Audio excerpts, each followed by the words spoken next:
मेरा नाम है अरुण कुमार। एक बार फिर से नीट स्टडी यूट्यूब चैनल में आपका स्वागत है। आज हम लोग विनोबा यूनिवर्सिटी सेमेस्टर 3 सेशन 2022 से 26 वालों के लिए मिल हिंदी एसी पेपर 3 का इंपॉर्टेंट प्रश्न देखेंगे। तो यदि आप बीवीयू यानी विनोबा यूनिवर्सिटी के अलावा आप किसी दूसरे यूनिवर्सिटी से हैं तो भी आज का वीडियो आपके लिए बहुत हेल्पफुल होगा। इस गेस्ट पेपर में जितना सारा भी प्रश्न दिया हुआ है सभी एग्जाम के दृष्टि से इंपॉर्टेंट है। तो चलते हम लोग जल्दी से इस गेस्ट पेपर में दिए हुए प्रश्नों को देख लेते हैं। तो सबसे पहले हम लोग यहाँ थोड़ा कोर्स ऑफ स्टडी के बारे में जानते हैं। यानी मिल हिंदी एसी पेपर 3 में आपको संप्रेषण कौशल पढ़ना है, जिसमें इकाई 1 में आपको पत्र लेखन पढ़ना है। ठीक है, पत्र लेखन में आपका औपचारिक पत्र और अनौपचारिक पत्र दोनों सम्मिलित होंगे। इसके अलावा आपको ज्ञापन, निबंध, पल्लवन, संक्षेपण इकाई 1 में पढ़ना है। इकाई 2 में आपको लिंग निर्णय, मुहावरे, पर्यायवाची शब्द, अनेक शब्दों के बदले एक शब्द, कर्ता के ने चिन्ह का प्रयोग, वाक्य संशोधन, इतना पढ़ना है। ठीक है, तो यह था सिलेबस। अब हम लोग देखते हैं इंपॉर्टेंट प्रश्न को। तो पहला प्रश्न हमारा है औपचारिक पत्र लेखन क्या है।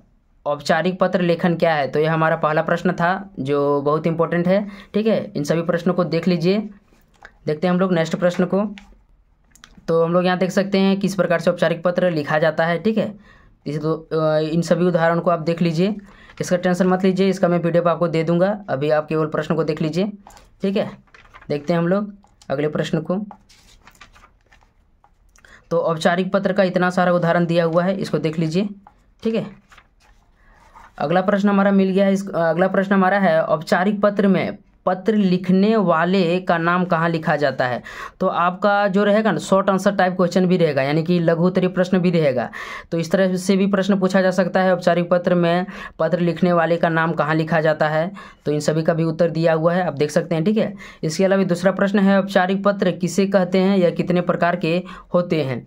अगला प्रश्न हमारा है औपचारिक पत्र में दिनांक कहाँ लिखी जाती है। अवकाश हेतु प्रधानाचार्य को लिखा गया पत्र के कौन से प्रकार में आता है, यानी कि प्रधानाध्यापक के जब हम पत्र लिखते हैं, ठीक है, तो वह किस प्रकार के पत्र के अंतर्गत आता है।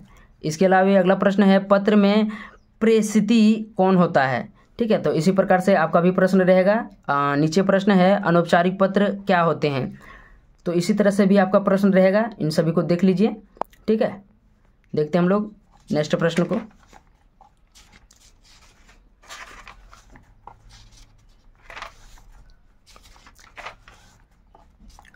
तो नेक्स्ट प्रश्न हमारा है संक्षेपण क्या है। संक्षेपण को परिभाषित करते हुए इसकी परिभाषा, अर्थ, विशेषताएं, विधि एवं प्रकारों का वर्णन कीजिए। तो ये सभी इंपॉर्टेंट प्रश्न हैं, मतलब इन्हीं में से आपके एग्जाम में देखने को प्रश्न मिलेंगे। तो इन सभी प्रश्नों को तैयार कर लीजिए जल्दी से। ठीक है, देखते हैं नेक्स्ट प्रश्न को हम लोग। अगला प्रश्न हमारा है संक्षेपण किसे कहते हैं, उदाहरण सहित विवेचना कीजिए। पल्लवन किसे कहते हैं, उदाहरण सहित विवेचना कीजिए। तो पल्लवन के बारे में आपको लिखना है, इन सभी प्रश्नों को देख लीजिए।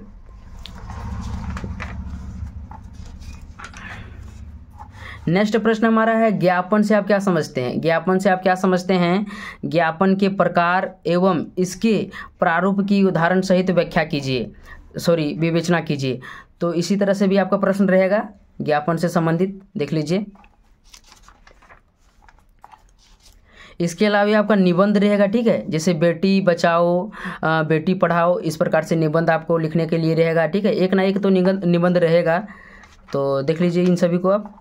इसके अलावा अगला निबंध हमारा नारी शिक्षा का महत्व। तो निबंध आपके एग्जाम में देखने को मिलेगा राष्ट्रीय एकता। ठीक है, तो मतलब इस गेस्ट पेपर में निबंध मतलब सारे जो है ना, मतलब जितना भी इम्पोर्टेंट प्रश्न है सभी को यहाँ दिया हुआ है। तो इसको खरीद कर आप मतलब नहीं खरीद पाते तो टेंशन मत लीजिए, इसका पीडीएफ मैं दे दूंगा। लेकिन यदि खरीद पाते हैं तो इस पेपर को अच्छी तरह से पढ़ लीजिए। ठीक है, देखते हैं हम लोग नेक्स्ट प्रश्न को।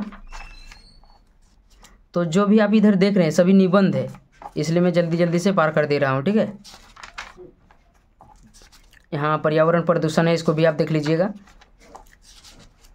अगला हमारा जो प्रश्न है वह है कर्ता कारक का ने चिन्ह का प्रयोग कहाँ कहाँ होता है। तो जो कर्ता कारक का ने चिन्ह है, ठीक है, उसका प्रयोग कहाँ कहाँ होता है सही मायने में, उसका मतलब यूज बताना है आपको और उसी के बारे में आपको लिखना है। ठीक है, तो प्रयास करूँगा इन सभी प्रश्नों का आंसर मिले आपको। ठीक है, तो देख लीजिए प्रश्नों को आप जल्दी जल्दी। अगला प्रश्न रहेगा आपका मुहावरे और लोकोक्तियाँ। यानी कि एक प्रश्न हम पढ़ के सुना देता हूँ। जैसे हमारे स्कूल का विकास दिन दुना रात चौगुना हो रहा है।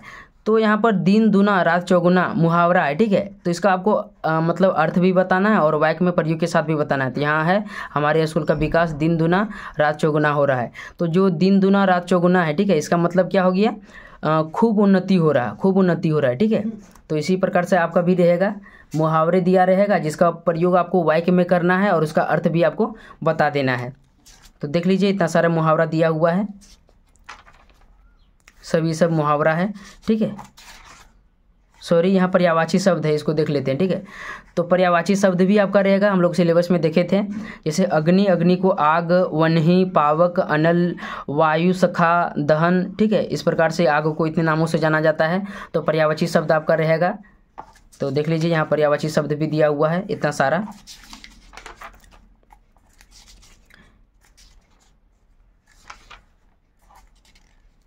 इसके अलावा आपका जो रहेगा ना प्रश्न, पर्यायवाची शब्द हो गया। इसके अलावा आपका क्या रहेगा, इन वाक्यों को शुद्ध रूप में लिखे, यानी अशुद्ध वाक्य लिखा हुआ रहेगा, ठीक है। यानी कि वाक्य में कुछ गलत रहेगा, उसको सेंटेंस को आपको सही करना है। जैसे उसके बंदूक की लाइसेंस चोरी हो गई है, तो इसको शुद्ध करना है, उसकी बंदूक की लाइसेंस चोरी हो गई, यानी उसके जो लिखा हुआ था यहाँ क्या हो गया, उसकी हो गया।